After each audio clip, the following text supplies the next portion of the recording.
শুধুমাত্র super clay দিয়ে আজকে বানিয়ে ফেললাম এত সুন্দর একটা ক্যাকটাস। আর এর জন্য প্রথমে আমি নিয়েছি ব্রাউন রঙের একটা ক্লে।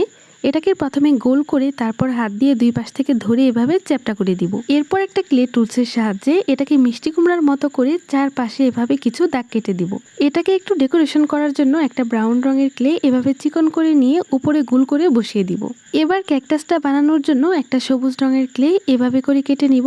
এর ছড়ানো অংশটা এবার হাত দিয়ে চেপে চেপে একটু চিকন করে নিতে হবে। আর এই কাজটা একটু সময় নিয়ে ভালোভাবে করতে হবে। ঠিক একই রকম ভাবে একটু ছোট করে ক্যাকটাসের দুইটা ডালও বানিয়ে নিব।